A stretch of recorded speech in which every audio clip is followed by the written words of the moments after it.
Hello बच्चों, कैसे हैं आप सभी। आई होप आप सभी अच्छे होंगे। तो आज का टॉपिक है data handling.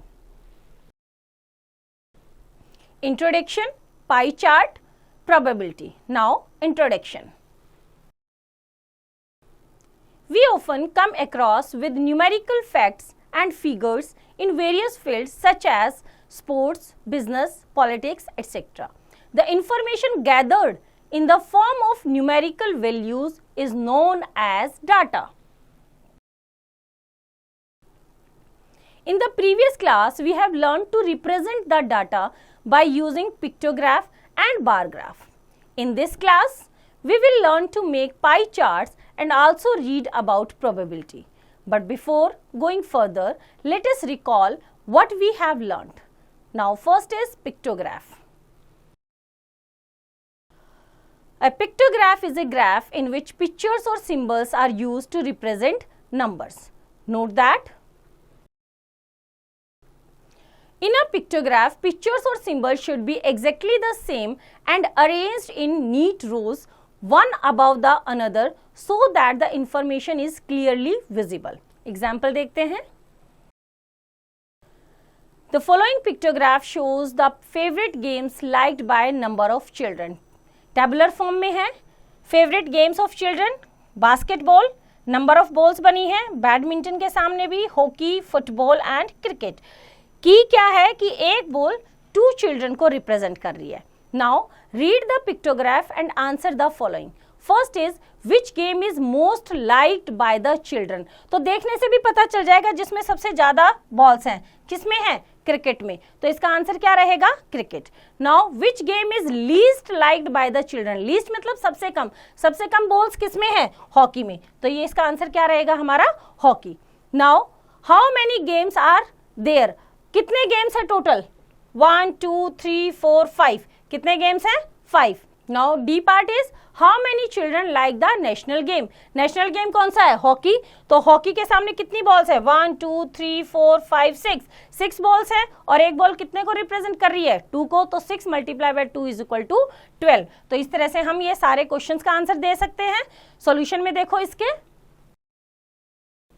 A part. From the graph, we find that cricket is the most liked by the children as it has maximum number of symbols. Now B part.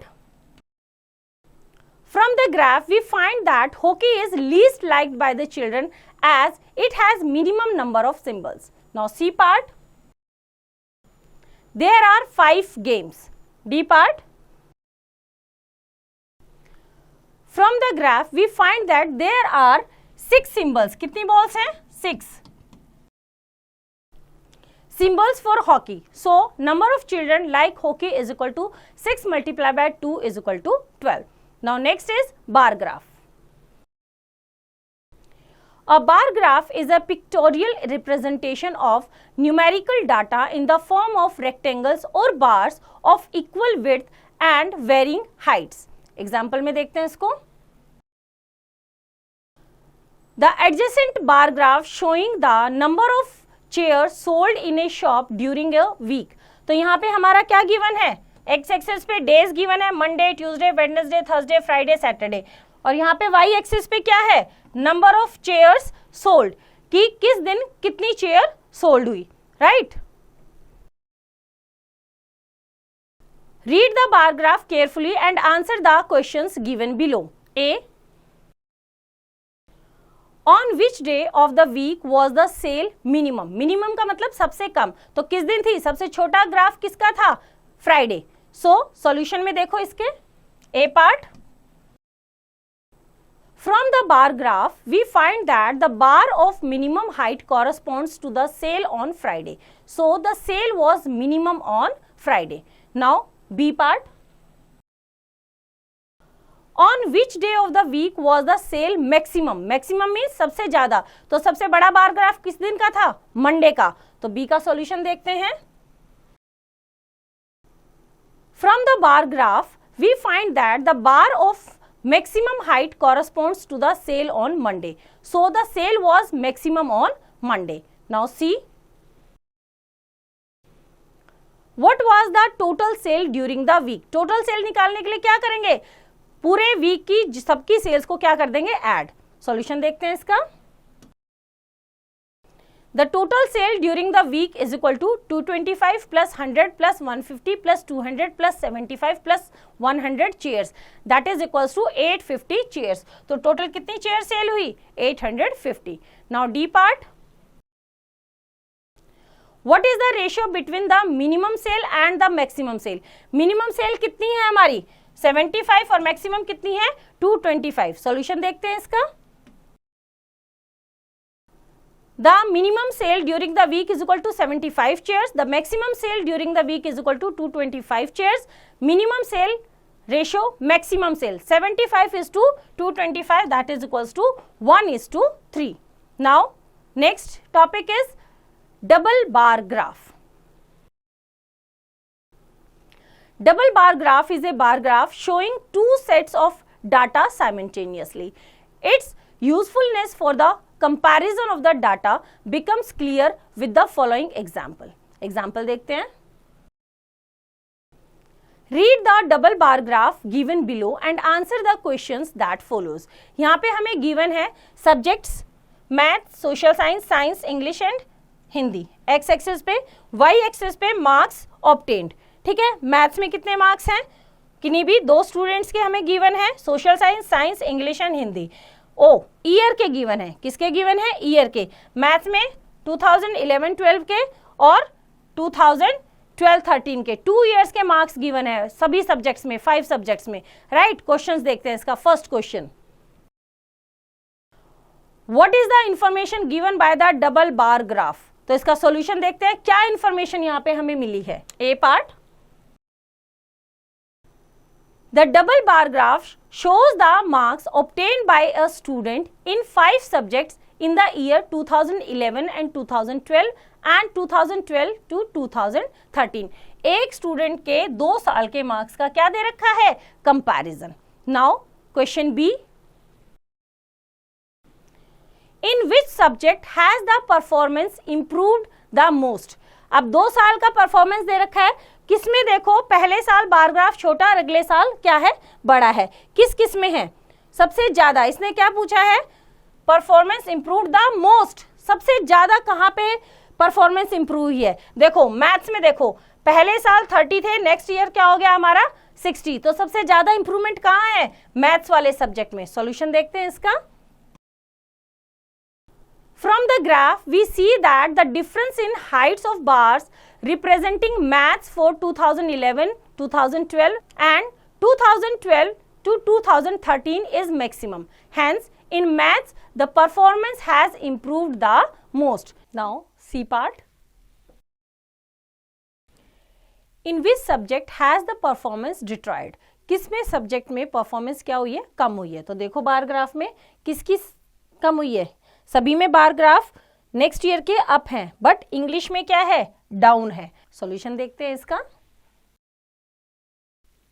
From the bars representing English, we see that the bar of the year 2012-13 shorter than the bar for the year 2011-2012.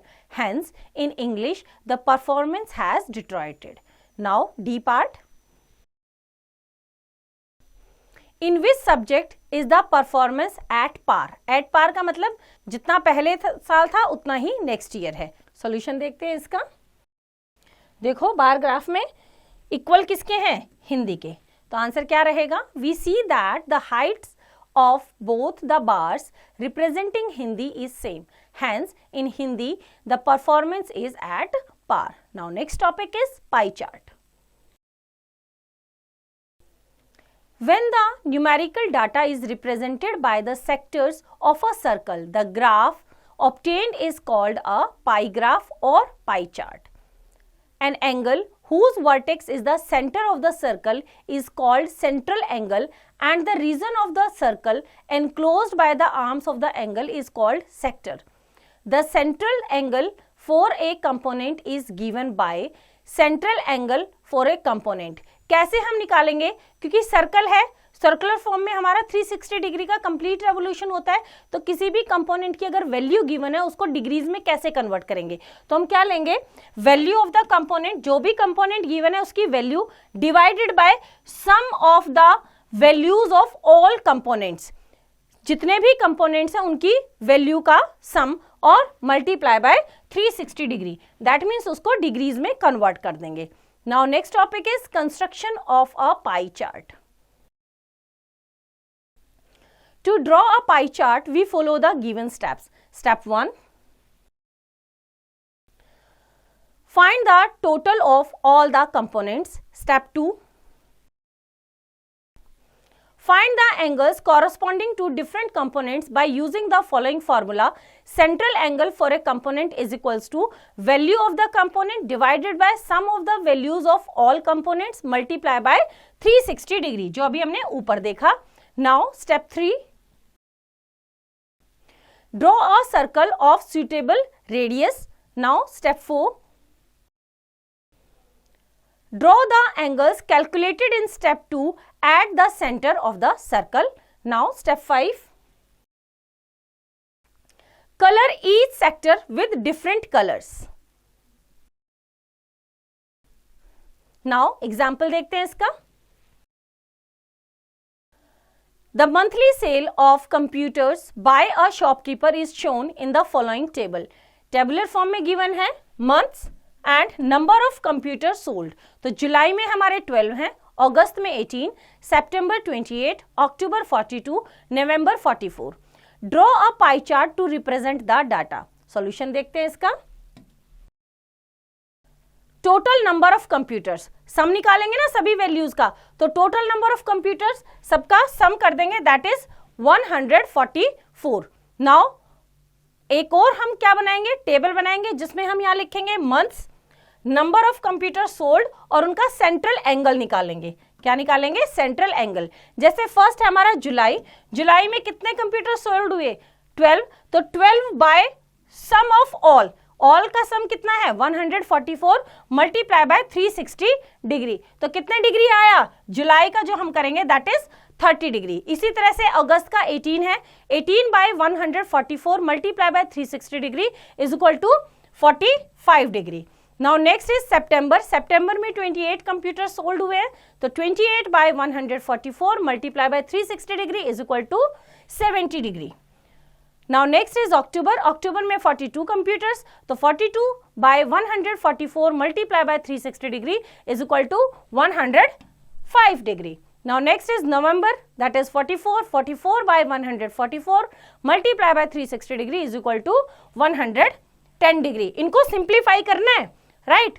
The required pie chart is as given below. अब हम क्या करेंगे, जैसे 30 degree का एक circle हम draw करेंगे, right. हम कंपास की हेल्प से एक सर्कल ड्रॉ करेंगे और जो हमारा एक डी शेप में आता है उस शेप में हम एंगल्स बनाना स्टार्ट करेंगे, राइट. जैसे जुलाई का 30 डिग्री का एंगल, अगस्त 45 डिग्री, सितंबर 70 डिग्री, अक्टूबर 105 डिग्री और नवंबर का 110 डिग्री. और सभी को रिप्रेजेंट करने के लिए हमने क्या किया, डिफरेंट डिफरेंट कलर्स इसमें कर दिए, right. Note that it should always be verified that the sum of the central angles is 360 degree. अगर आपको देखना है कि ये हमने करेक्ट निकाला है तो इन सारे एंगल्स का, इन सारे डिग्रीज का सम करो, तो वो कितना आना चाहिए हमारा 360 डिग्री. अगर कम ज्यादा है दैट मीन्स आपने कहीं ना कहीं मिस्टेक की है. Now next is reading a pie chart. For reading a pie chart observe the following example.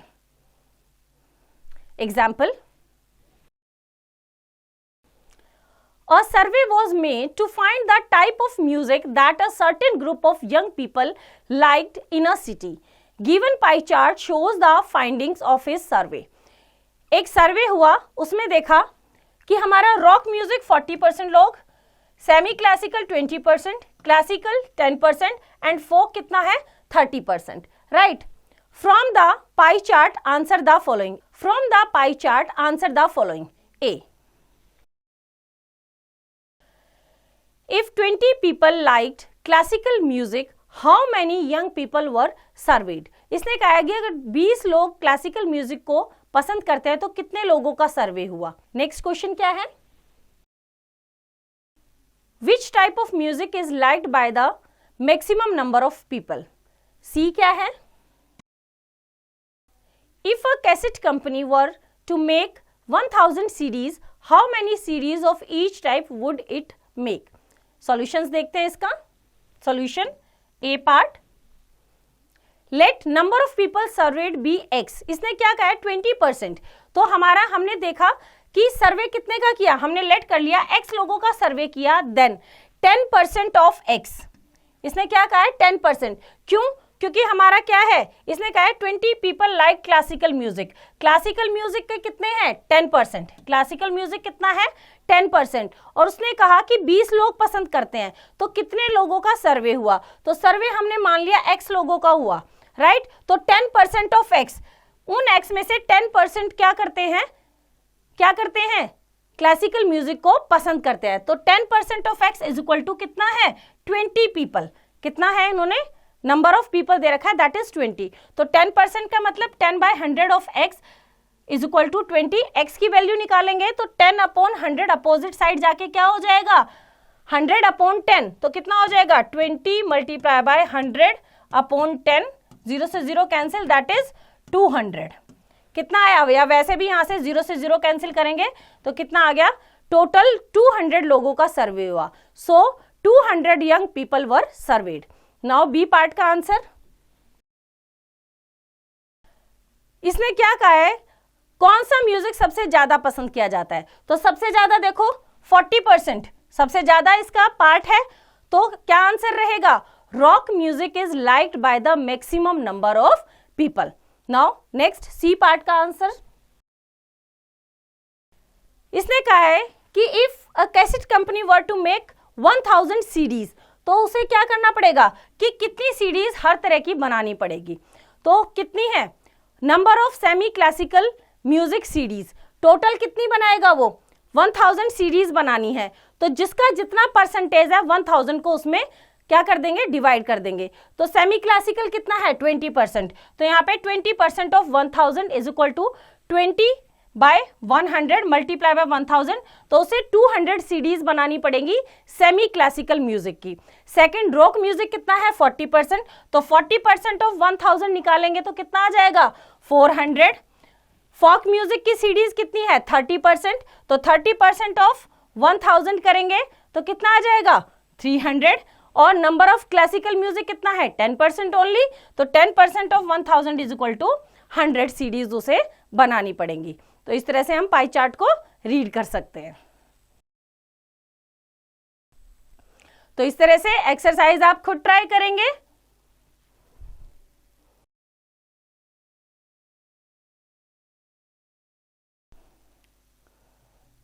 Now next topic is probability.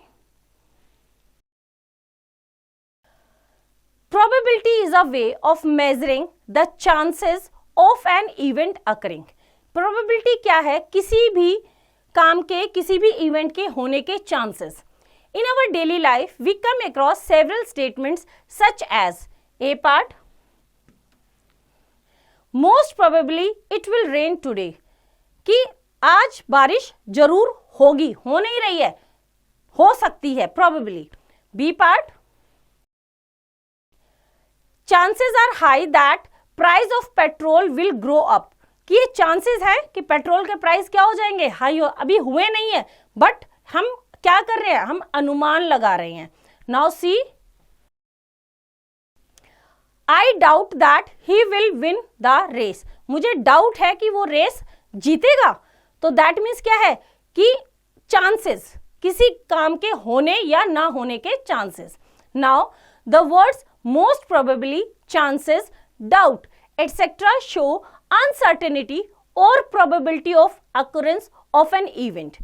Though probability started with gambling, but now it is extensively used in science, biological science, commerce, weather forecasting, etc. Now next is some terms related to probability. First is experiment. An an operation which can produce some well-defined outcomes is called an experiment. For example, tossing a coin, coin से हम toss करते हैं ना, और throwing a dice is an experiment. Tossing a coin can produce a head or a tail, while throwing a dice can produce the number from 1 to 6. Now next is event.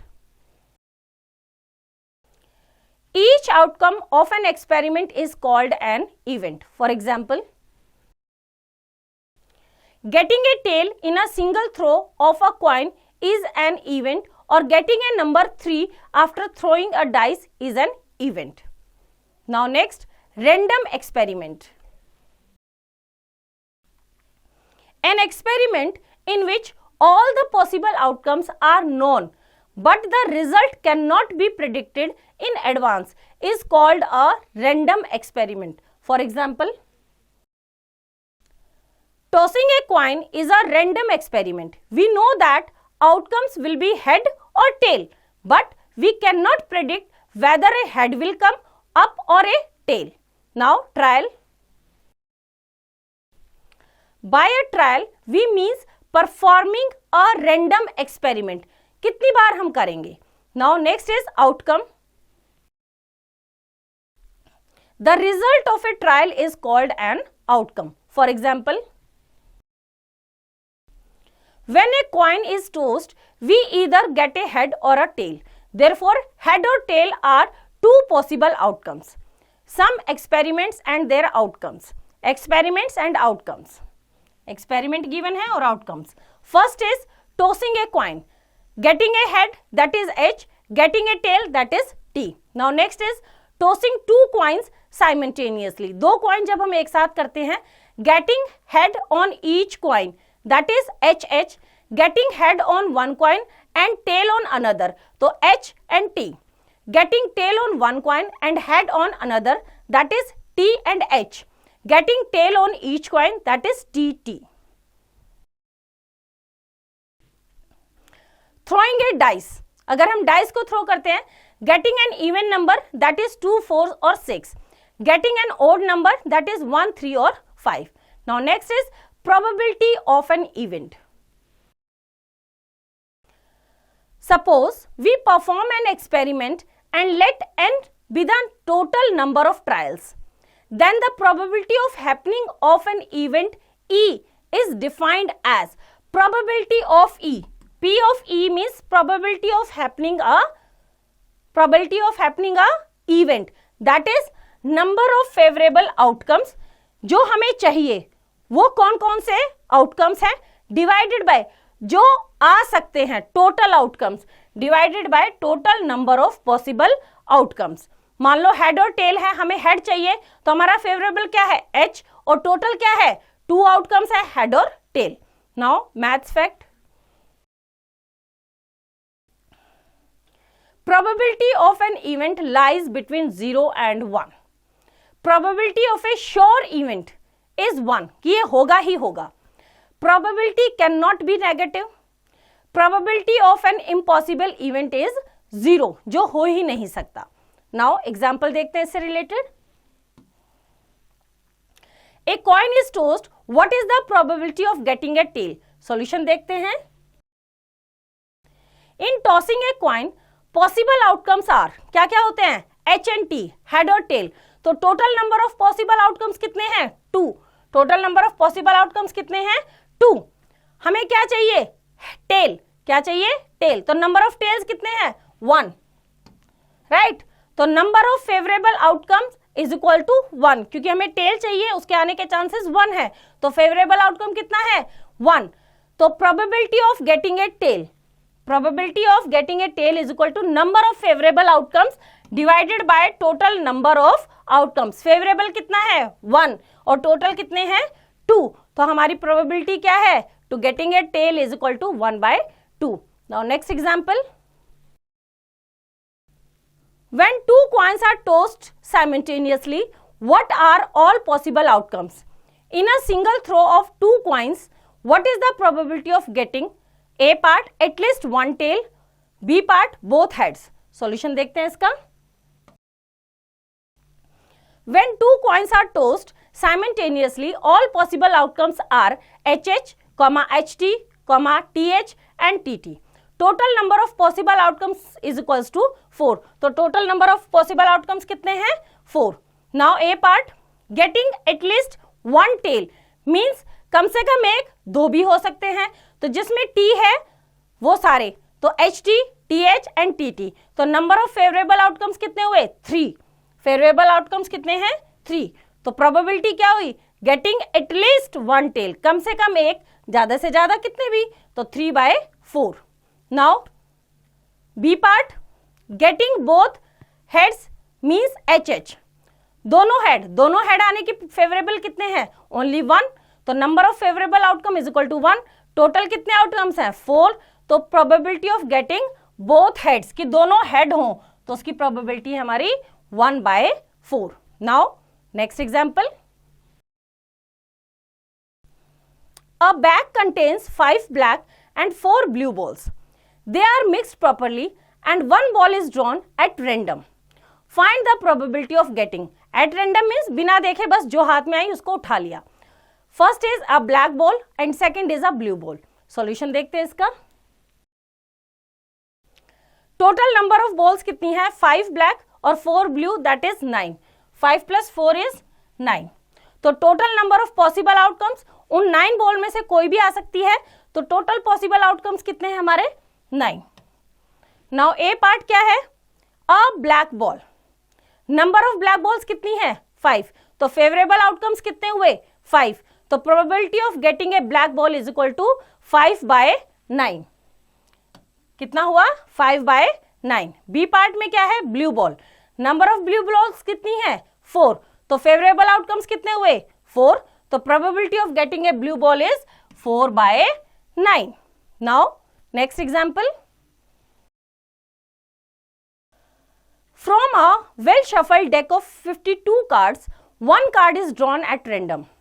Find the probability that the card drawn is an ace, a red card, a 5 of spade. Solution देखते हैं इसका. Total number of cards कितना है? 52. तो total outcomes कितने हैं? Total number of possible outcomes is 52. Now first is an S. तो number of favourable outcomes, तो ये निकालने के लिए नंबर ऑफ एस कार्ड्स कितने होते हैं? 4. तो फेवरेबल आउटकम भी कितने हुए? 4.